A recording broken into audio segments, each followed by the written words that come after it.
చిత్తూరు జిల్లా కుప్పం వైసీపీకి రాజీనామా చేసిన మాజీ ఏఎంసీ చైర్మన్ విద్యాసాగర్ మీడియాతో మాట్లాడిన విద్యాసాగర్ వైసీపీ బలోపేతానికి అన్ని విధాలా కృషి చేశాం. వైసీపీ పార్టీ కోసం కష్టపడిన కొంతమందితో మాత్రమే ఇన్ఛార్జ్ భరత్ సమావేశాలు పెట్టుకుంటున్నారు.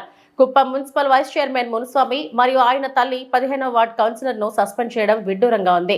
నా తోటివారిని పార్టీ నుండి సస్పెండ్ చేసినా నన్ను సస్పెండ్ చేసినా ఒకటే. వైసీపీ పార్టీకి సభ్యత్వానికి రాజీనామా చేస్తున్నా. కుప్పం నియోజకవర్గంలో ఉన్న వ్యక్తులకు ఇన్ఛార్జ్ ఇస్తే బాగుండేది. కుప్పంలో అందుబాటులో లేని భరత్ వెంట ఉంటే మనం పార్టీకి న్యాయం చేయలేమని రాజీనామా చేస్తున్నారని అన్నారు. ఇది క్లియర్ ఇస్తా నా దగ్గర మీకే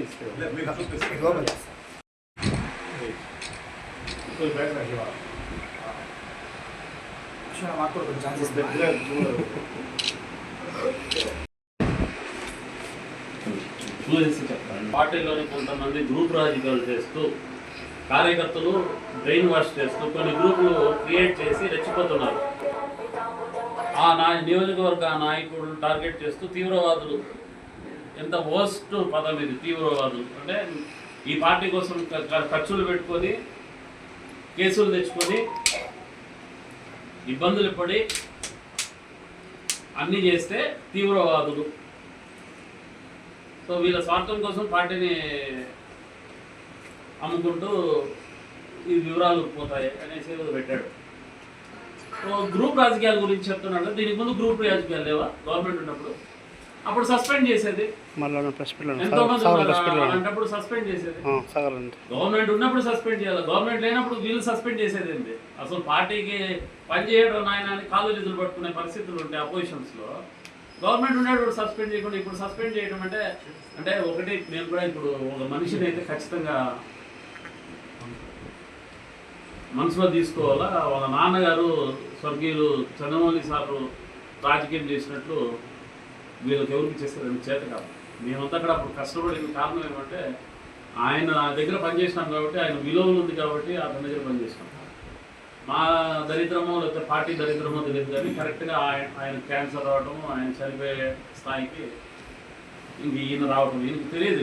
ఏజ్ తక్కువ కదా. అప్పుడు మ్యాక్సిమం హ్యాండిల్ చేశాను దగ్గర ఉండి, ఏది మంచి ఏది చెడ్డు చెప్పుకుంటా తీసుకుపోయినాం. కానీ ఇంకా ఇప్పుడైతే అవుట్ ఆఫ్ కంట్రోల్ ఉన్నారు కాబట్టి ఇంకా మేము కూడా లేకపోతే పార్టీ వదిలే ప్రసక్తే లేదు. యాక్చువల్ మాకు ఇంకా వేరే పెద్దలు పెద్దరెడ్డి గారు కానీ కానీ మాకు అన్ని విధాలుగా అందుబాటులో ఉన్నారు. కానీ వాళ్ళు ఉండే ఇష్యూస్లో మనం వాళ్ళని ఎవరు లోకల్ లీడర్ ఉంటారో ఆ లోకల్ లీడర్తో మనము ఆయనే మనకు మెయిన్, ఆయనతోనే ఫైట్ చేయాలి. కానీ వాళ్ళతో మాట్లాడే ఇష్యూస్ కాదనేసి మెయిన్. రేపు భవిష్యత్తులో ఏ పార్టీనైనా, అది వైఎస్ఆర్సీపీ పార్టీ అయినా, టీడీపీ అయినా, బీజేపీ అయినా, జనసేన అయినా, ఇంకా అదర్ పార్టీస్ అయినా నాయకులను కానీ లేదా కార్యకర్తలు మనోభావాలు ఏదైనా దెబ్బతీసినట్లు మేము మాట్లాడింటే మాత్రం క్షమించాలనేసి నేను పత్రికాముఖంగా ఇది మీకు క్లియర్గా చెప్తున్నా. ఎందుకంటే ఎప్పుడు నేను రాజకీయాన్ని రాజకీయంగా చూశాను కానీ నా సొంత కక్షగానో లేకపోతే ఆ రాజకీయంలో ఉండి సంపాదించాలనే ప్రసక్తే లేదు.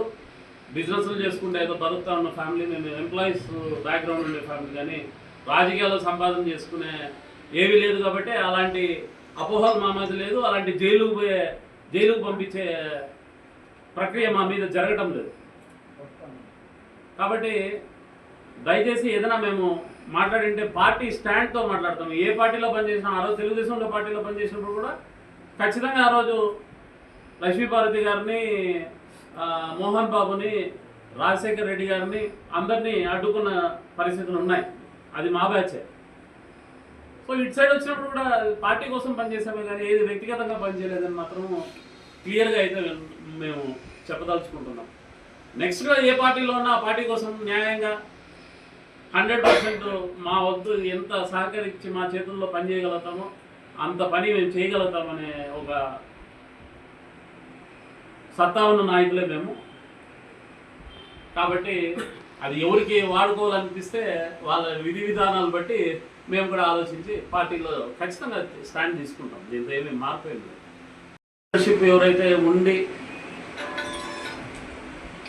ఏ పార్టీ అయినా లోకల్ లీడర్షిప్ ఉండి మేము వెన్ను ఉంటామనే నాయకులతోనే ప్రయాణించండి. ఏ పార్టీ అయినా ఇక్కడ ఏ పార్టీలో పనిచేయాలనేది ఎథిక్స్ పెట్టుకునేసి డ్యామేజ్ అయ్యేదానికంటే ఏ పార్టీలో పనిచేసినా లోకల్ లీడర్షిప్ ఉండి మనల్ని కాపాడతారు అనే నాయకులతో పనిచేయడము ట్రావెల్ చేయడం బెస్ట్ అనేసి నా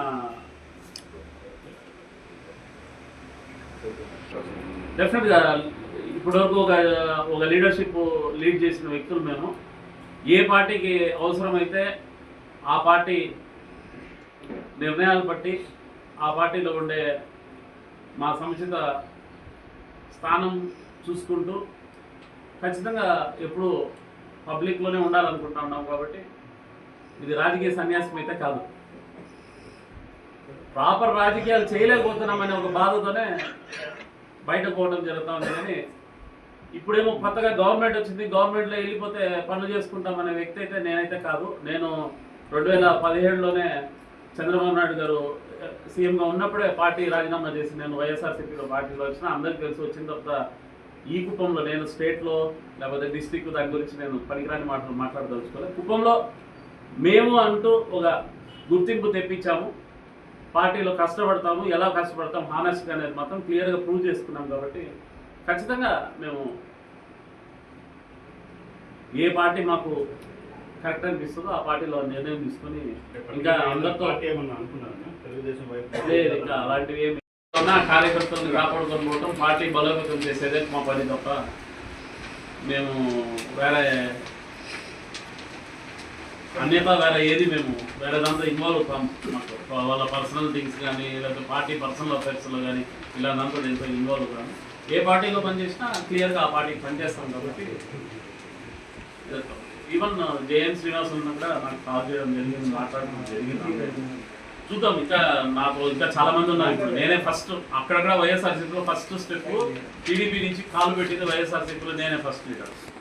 ఇప్పుడు కూడా ఇక్కడ సస్పెన్షన్లు ఇవి డ్రామాలు జరుగుతున్నాయి. కానీ రాజీనామా ఇచ్చి పార్టీ వద్దని బయటపోవటం ఫస్ట్ క్యాండిడేట్ నేను ఈరోజు కూడా. కాబట్టి ఖచ్చితంగా ఏ పార్టీ మనకు వాల్యూ ఇస్తుంది అనుకుంటే ఆ పార్టీలో పనిచేస్తాం. ఎవరికి భయపడటం కానీ లేదా కేసులకు భయపడటం కానీ అట్లాంటివి